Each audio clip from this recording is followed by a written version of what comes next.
وقلنا يا كن زوجك الجنة وكلا منها رغدا حيث شئتم ولا تقربا هذه الشجرة فتكونا من الظالمين. اور ہم نے کہا اے آدم تم اور تمہاری بیوی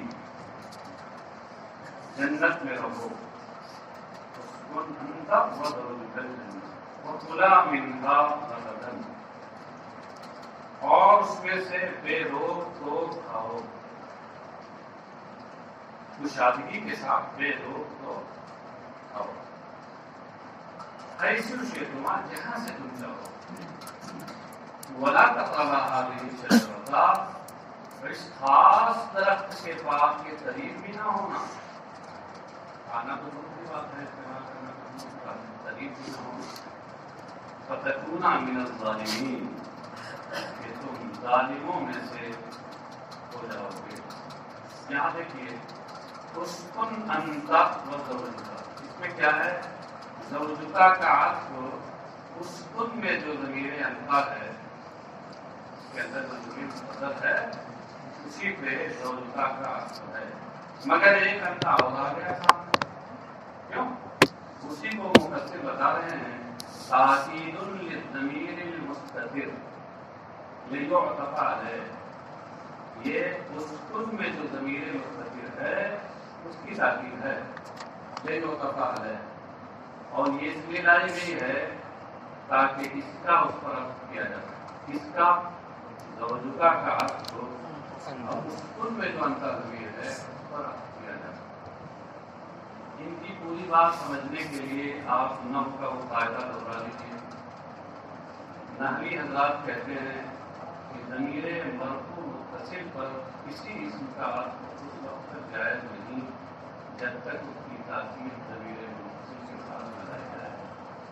یہ ضابطہ یعنی ضمیر مرفوع متصل پر اگر آپ کو کسی اسم کا عطف کرنا ہے تو اب ضروری ہے کہ اس کی تاکید ضمیر مرفوع متصل کی تاکید ضمیر متصل کی شکل میں لائی جائے. بات سمجھ گئے؟ اس لیے یہ یہاں آتا ہے. اب تو بات سمجھ میں آ گئی. یہاں پر تاکید ضمیر متصل ہے وہ زوجکا. زوجکا حواء بالمد کہتی ہے زوجکا تمہاری بیوی، حواء مد کے ساتھ. حواء یہ فعلا کے وزن حیات سے بنی ہے، یہ لفظ حیات سے بنا ہے اور فعلا کے وزن پر صفت مشبہ کا سیکھا ہوا. حواء کا معنی ہوا حیات بن. ہاں کیوں؟ اور مبالغے کے ساتھ حیات بن. نیچے دیکھیے محسین بالمد کے اوپر ان کی وجہ تسمیہ لکھی ہے سمیت بہا لأنہا ام کل حی. ان کو حواء کے نام سے اس لیے موصول کیا گیا یہ ایسی حیات والی، ایسی مبالغے کے ساتھ حیات والی ہیں کہ جتنے حیات والے ہیں سب کی ماں ام کل حی. اس لیے مبالغے کے ساتھ ہے یعنی حیات سے انہی میں نہیں ان کی اولادوں میں مطلب ایسی حیات والی. وَكَانَ خَلْقُهَا کیا كَانَ خَلَقَهَا مِنْ ضِلْعِهِ الْأَيْسَرِ اور اللہ تعالیٰ نے اس کی تخلیق حضرت آدم کے بائیں پسلی سے کی. اللہ تبارک تعالیٰ نے حضرت حوا کو حضرت آدم کی بائیں پسلی سے پیدا کیا. جب حضرت آدم کی تخلیق ہوئی اور انہیں گناہ وحشت محسوس ہو رہی تو انہیں یہ خواہش تھی کہ کوئی ایسا ہو جو ساتھ دے اور انسیت کا سامان ہو. تو رب تبارک و تعالیٰ جس نے بغیر کسی مادے کے آدم کو پیدا کیا تھا اور اس نے کیا کیا ان سے تخلیق حضرت آدم پر نیند تاری ہوئی اور اسی حالت میں ان کی بائیں پسلی نکالی گئی اور اس سے حضرت حوا کی پیدائش ہوئی. اور یہی وجہ ہے کہ عورتوں کی تصویروں میں تصویر کم ہوتی ہے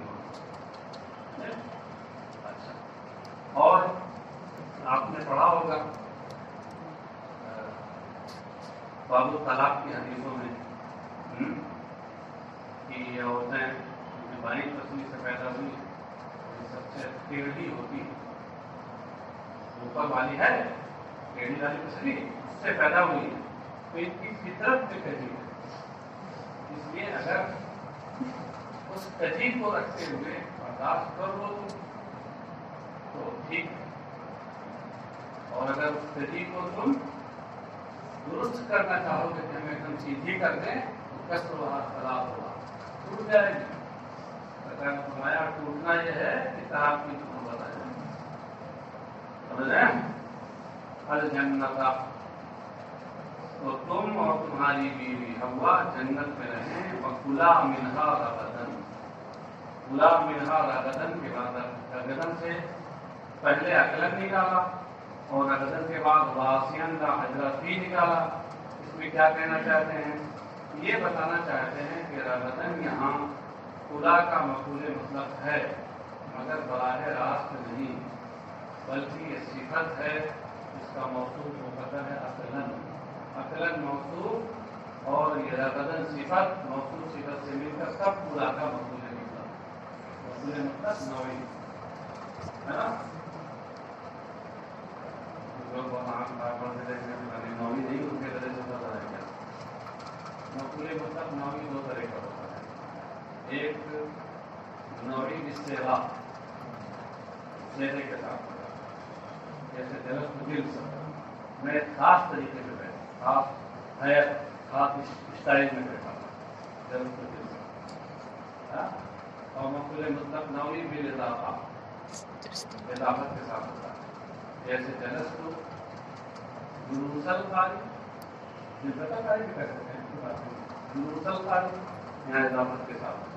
اور ایک مفعول مطلق نوعی جو ہوتا ہے وہ وصف کے ساتھ ہوتا ہے, جیسے یہ عقلن رغدن, یہ بھی مفعول مطلق نوعی ہے, ایک خاص قسم اور حیث کو بتاتا ہے.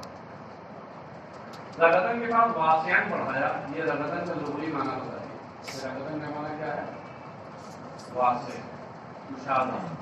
یعنی تم جنت میں تم اور تمہاری بیوی حوا یہ جنت میں رہو اور اس میں سے کشادگی کے ساتھ کھاؤ. کشادگی کا مطلب کیا ہے؟ یعنی واسعن کا کیا مفہوم ہے؟ تو ایک صفت اور لے آئے, صفت موضحہ کاشفہ, تاکہ موصوف کا مفہوم واضح کر دے. لا حجر فیہ, کشادگی کا مطلب یہ ہے کشادگی کے ساتھ کھاؤ یعنی لا حجر فیہ, اس میں کوئی رکاوٹ اور ممانعت نہ ہو. تو اس لیے اس کا ترجمہ یہ کریں گے کہ اور اس میں سے تو کشادگی کے ساتھ بے رکاوٹ کے کھاؤ, بلا رکاوٹ. تم آج یہاں سے جاؤ, ولا تقربا هذه الشجرة ولا تقربا هذه الشجرة, اور اس درخت کے قریب نہ جانا. درخت کے قریب نہ جانا کیا مطلب ہے؟ بالاکل منها, اس میں بائے تصویر ہے, اور بائے تصویر کا وہی مفہوم اپنے ذہن میں کر لیجیے کہ جس کا مذکور ماقبل کے مصدر کی تفسیر ہوتا ہے, تصویر کشی کرتا ہے. تو یہاں لا تقربا هذه الشجرة میں یہ قرب اس کا مطلب ہوگا. قرب هذه الشجرة سے مراد کیا ہے؟ الاکل من هذه الشجرة, اس درخت کے قریب نہ جانا مطلب یہ ہے کہ درخت نہ کھانا. یہ مبالغے کے طور پر وہ تعبیر لا تقربا هذه الشجرة کی یہاں بیان ہے. یعنی حاصل یہ ہے کہ کھانا تو دور کی بات قریب ہی نہیں. بعض لوگوں نے اس کی صلاح کی. اب وہ درخت کون سا هذه الشجرة, اس میں روایات مختلف ہیں. یہ آپ کے مفسر لکھتے ہیں وہی الحنطۃ, یہ گیہوں تھا, ابل کرو یا انگور کی بیل سے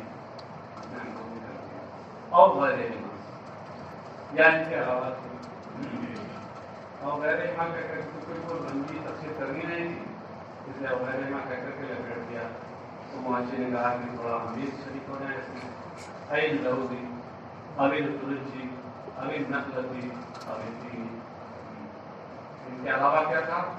تو اخروٹ یا تنجبین یا کھجور کا درخت تھا، اب تین یا کھجور کا درخت. فتکونا من الظالمین، تکونا کی تفسیر میں کہیں فتسیرہ، اس سے اشارہ اس بات کی طرف ہے کہ یہاں کانا اپنے معنی مشہور پر نہیں ہے، کیونکہ کانا میں معنی صحابہ ہے جو انتقال کا مفہوم دیتا ہے. انتقال من حیث الى حیث اخر، انتقال من صفت الى صفت اخر. فتکونا من الظالمین، ظالمین سے مراد کیا ہے؟ العاصی، تم ظالموں میں سے ہو جاؤ گے، یعنی معصیت کاروں میں سے ہو جاؤ گے، کسی اشیاروں میں سے ہو جاؤ گے. کیونکہ معصیت یہ بھی ظلم ہے. ظلم کا مطلب کیا ہوتا ہے؟ غیر محلی، کسی شے کو اس کا جو محل اور مقام ہے اس میں نہ رکھنا، یہ ہے ظلم. اور معصیت میں کیا ہوتا ہے؟ معصیت یہی ہوتا ہے کہ ایک بندے کو اللہ کا حکم ماننا چاہیے، ماننے کی جگہ اس کو رکھنا چاہیے، اور وہ نہ مانے، نافرمانی کرے، تو اس کا مطلب حکم الہی کی جو جگہ ہے وہاں نہیں رکھ رہا ہے اس کو، تو یہ تو ظلم ہوا. اس لیے یہاں ظالمین سے مراد بطور کنایا عاصی.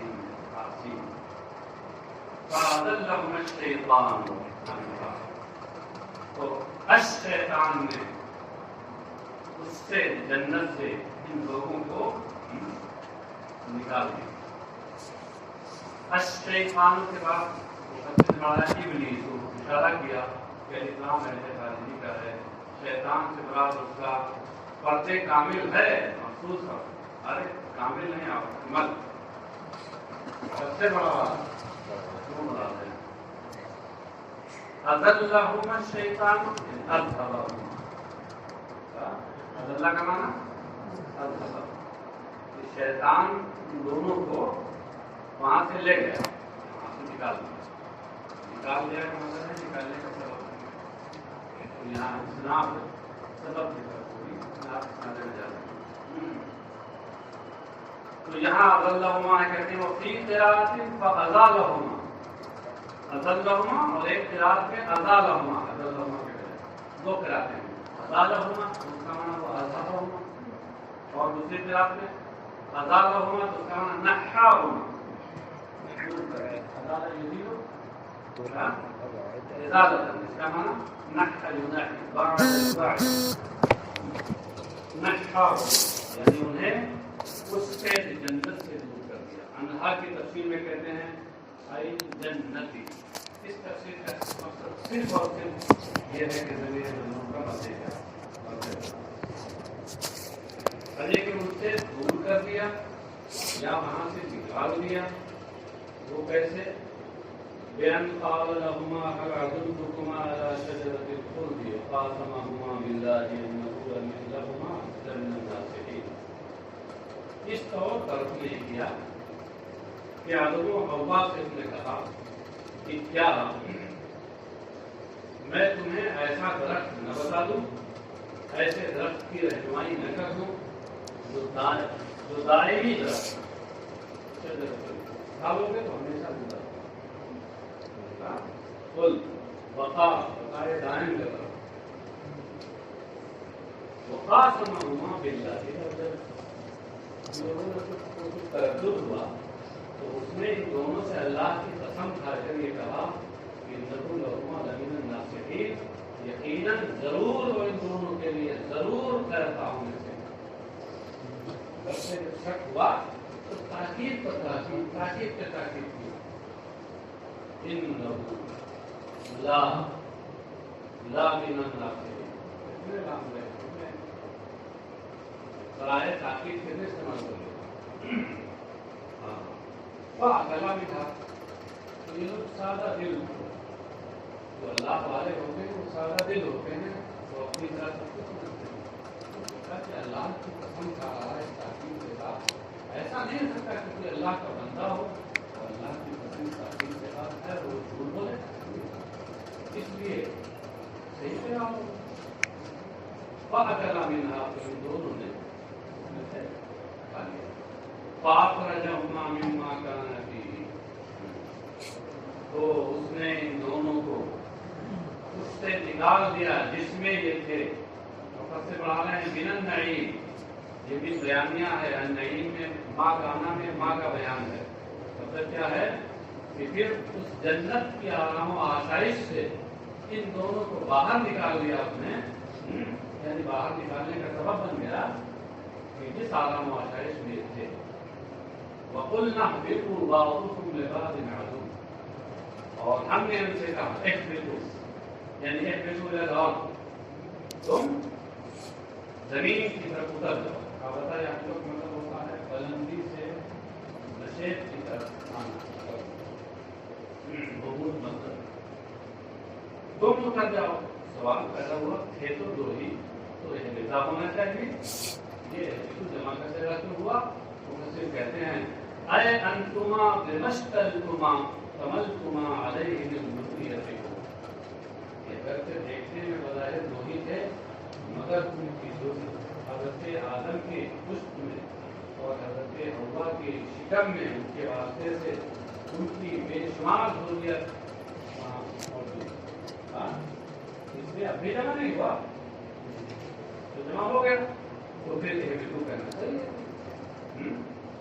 اهبطوا إلى الأرض أي أنتما بمستمنتما عليه من ذريته، یعنی تم دونوں اپنی ان اولادوں اور ذریت کے ساتھ جو جس پر تم دونوں مشتمل ہو، غلطی کرنا یہی ہو، یعنی جو تمہاری پشتوں اور شکموں میں پائی جا رہی ہے، ان کے ساتھ تم زمین کی طرف اتر جاؤ.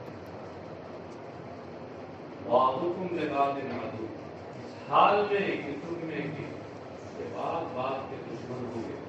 بعضکم سے مراد یعنی بعض ذریت عدو لبعضکم، کہ تمہاری کچھ اولادیں دوسری تمہاری اولاد کی دشمن ہوں گی.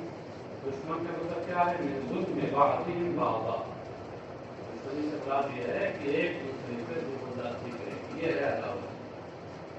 عداوت سے مراد یہ ہے کہ اولادیں تمہاری ہوں گی مگر آپس میں ایک دوسرے پر زیادتی کریں گی. تو آپ اس کے مظاہر موجود اس کے قریب قریب مظاہر پائے جاتے ہیں. ایک ماں باپ کی سگی اولاد ہے، دیکھیے ایک دوسرے پر کبھی زبردستی کرتے ہیں. خاص طور سے ترقی کی تقسیم کا مسئلہ آتا ہے، حقوق کا معاملہ آتا ہے. دیکھیے کبھی کبھی تو ایسے دشمن آپس میں ہو جاتے ہیں جیسے وہ عادلی دشمن ہوتا ہے. یہ سب کا فرمائی اسی کی ہے جو اللہ تبارک و تعالیٰ نے پہلے ہی فرما دیا تھا اپنے علم ازلی کے ذریعے کے بعد ان کے بارے میں. اب کوئی یہ چاہے کہ ایک دم بالکل اولاد آدم سے اور ذریت آدم سے ایک دم عداوت اور ایک دم مخالفت اور بالکل ضرورت ہو جائے، تو یہ ہونے والا ہے. اللہ کو علم ازلی سے معلوم تھا کہ ایسا نہیں ہونے والا ہے. اسے فرما دیا بعض ان کے بارے میں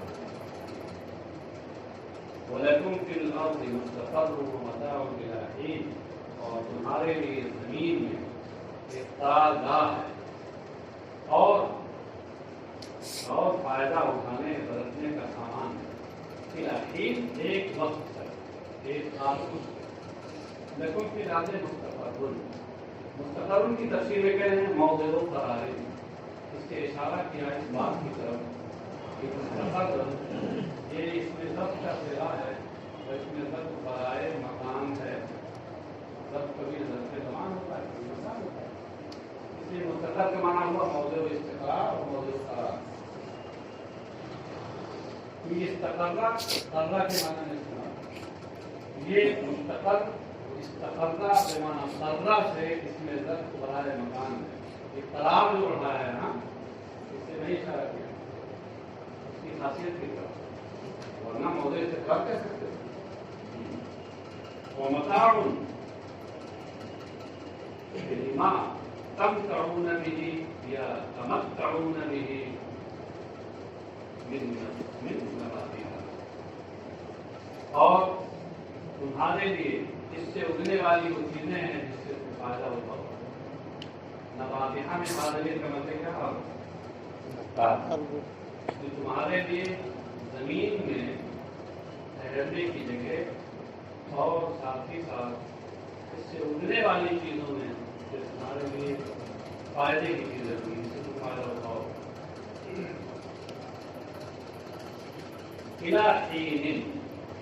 الہین کی تفسیر میں کہتے ہیں وقت کی انتظار آزادی کو، تمہاری آخری مدتوں کے گزرنے کے وقت میں نے تمہارے لیے جو آخری مدت لکھی ہے، جو عمر لکھ دی ہے یہاں دنیا میں رہنے کی، اس کے گزرنے کے وقت تک تمہارے لیے زمین میں قرارگاہ ہے اور زمین سے اگنے والی چیزوں سے تمہیں فائدہ اٹھانا. کچھ سمجھ میں آیا؟ اس میں کیا اشارہ کیا؟ دن کے بعد وقت لڑایا، وقتی اشارہ کیا کہ دین کا کوئی معنی کیا ہے، اور وقتی کے بعد انتظار آزادی مداخلے نکال کر اشارہ کیا کہ دین میں جو تنویر ہے یہ تنویر عوض ہے، مداخلے کے عوض میں ہے. سمجھ میں گیا؟ فَتَلَقَّىٰ آدَمُ مِن رَبِّهِ كَلِمَاتٍ فَتَابَ عَلَيْهِ. تو آدم نے اپنے پروردگار سے، اپنے رب کی جانب سے کچھ کلمات، کچھ باتیں پالی، حاصل کر لی. فَتَابَ عَلَيْهِ. تو اللہ نے ان کی توبہ قبول کر لی. اب یہاں دیکھیے تلقّیٰ آدموں میں کچھ یہاں عراق کا اور تفسیر کا کچھ فرق ہے، تو بتا دیں کہ تلقّیٰ آدم اس کا معنی کیا ہے؟ الہمہ ایاہا. تلقّیٰ آدم کے ذریعے کلمات الہمہ ایاہا، رب کی جانب سے کچھ کلمات آدم نے پالی. وہ کیسے؟ اللہ نے وہ کلمات ان کے دل میں ڈالے تھے، یعنی الہام ربانی سے اللہ نے ان کے دل میں یہ کلمات ڈالے کہ ان کلمات سے تم دعا کرو. یہ الہام کے ذریعے ہوا، تلقی بالالہام. یہاں دیکھیں آدم تلقیٰ کا فاعل ہونے کی وجہ سے حالت رفع میں ہے، اور کلمات مقبول بہ ہونے کی وجہ سے حالت نصب میں ہے. وفی قراءۃ محسن نیچے لکھتے ہیں ابن کثیر، یعنی ابن کثیر کی قراءت میں بے نسب آدم اور اثر کلمات، آدم کے نسب اور کلمات کے رفع کے ساتھ ہے. یعنی کیا پڑھا انہوں نے؟ تلقّیٰ آدم من ربہ کلمات. یہاں تلقّیٰ آدم کلمات کا معنی کیا ہے؟ اے جاءتہ. تلقّیٰ کا معنی جا، یعنی آدم تک ان کے رب کی جانب سے کچھ کلمے آئے. یہ کلمے کیا تھے؟ ربنا ظلمنا انفسنا ان لم تغفر لنا وترحمنا لنكونن من الخاسرین. آیت آخر تک پڑھ رہے ہیں، الآیت کو تینوں پڑھ سکتے ہیں. کیوں پڑھ سکتے ہیں؟ کہ کبھی بتائیں گے. فدعا بها، پھر آپ نے ان کلمات کے ذریعے اللہ سے دعا کی. فتاب علیہ، تو اللہ نے ان کی توبہ قبول فرما دی. مفسر کہتے ہیں تابع علیہ قبل توبۃ کو اشارہ کیا اس بات کی طرف کہ توبہ کا صیغہ جب اعلیٰ ہے تو اس کا معنی ہوتا ہے قبول توبہ. اللہ کے جو اسماء الحسنی میں سے تواب ہے یہ تابع علیہ سے ہے، تابع الیہ سے نہیں. التائب من الذنب کمن لا ذنب له، اس میں جو التائب آیا ہے جو انسانوں کی صفت بنتا ہے یہ تابع الیہ سے ہوتا ہے. تابع الیہ کا مطلب ہوتا ہے توبہ کرنا ہے، اور تابع علیہ توبہ قبول کرنا. انہ هو التواب علی عبادہ الرحیم بہم، یقیناً وہی اپنے بندوں کی توبہ قبول فرمانے والا، ان پر مہربانی فرمانے والا ہے. قلنا اهبطوا منها جميعا فإما يأتينكم مني هدى فمن تبع هداي فلا خوف عليهم ولا هم يحزنون. تو ہم نے ان سے کہا کہ جنت سے ہم نے کہا کہ تم جنت سے تم سب جنت سے نیچے اتر جاؤ. اہبطوا اوپر بھی آیا تھا، قلنا اهبطوا بعضکم لبعض عدو، اور اس کے بعد پھر اہبطوا یہاں آیا. یہ کیوں؟ اس کو دوبارہ ذکر کیا تاکہ اس کے اوپر فَإِمَّا يَأْتِيَنَّكُم مِّنِّي هُدًى اس جملے کا عرض کیا جاتا ہے. جملے شرطیہ جو آیا ہے تاکہ اس پر عرض کیا جا سکے اور بعد کا جو واقعہ ہے وہ ایک سیاق میں بیان کیا جا سکے. اس لیے یہاں دوبارہ ایک وضو کا ذکر کیا. وَإِمَّا يَأْتِيَنَّكُم میں شاید آپ یہ سمجھ رہے ہوں گے کہ یہ اما حرف تردید ہے یا عرب کے عطف ہے، حروف عاطفہ میں سے ہے. تو بتا دیں نہیں، یہ نہیں ہے. یہ ادغام النون الاشترطیہ فی المزیدہ اما میں ان ما ہے، ان شرطیہ اور ما زائدہ. جب ان شرطیہ کے بعد ما زائدہ آیا اور آپ کو دو ساری بھی ہیں، صرفی بھی ہیں، ماشاء اللہ سب کی ساری کتابیں دو کے بیچ میں ہوں گے اور تعریف پڑھی ہے ماشاء اللہ. اس میں آپ نے پڑھا ہوگا دونوں میں کہ نون ساکن کے بعد حروف اربنا میں سے اگر کوئی آ جائے تو نون کو اس کا ہمجنس بنا کر اسی کے اعلان کرتے ہیں. تو اس لیے نون ساکن کے بعد حروف اربنا میں سے نہیں آیا. نون کو گیم سے ہوتا، نیم کو گیم میں ادا کر دیا دماغ ہے. اس میں ہنما، اس میں نون کا ادغام، ان شرطیہ کے نون کا ادغام ما زائدہ میں. تو اگر تمہارے پاس میری جانب سے ہدایت آئے، کتاب یا رسول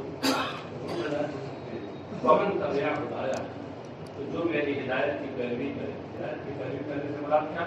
فآمن بی وعمل بطاعتی، اس پر ایمان لائے اور میری طاعت پر عمل کرے، یعنی فرمانبرداری کرے. فلا خوف علیہم ولا هم یحزنون فی الآخرہ، تو نہ اس پر کوئی خوف ہے اور نہ آخرت میں وہ غمزدہ ہوگا. آخرت میں وہ غمزدہ نہیں ہوں گے. کیسے؟ جیسے رسول الجنہ تو جنت میں داخل ہوں گے. لا خوف علیہم ولا هم یحزنون، یہ کنارہ ہے رسول الجنت سے. جنت کی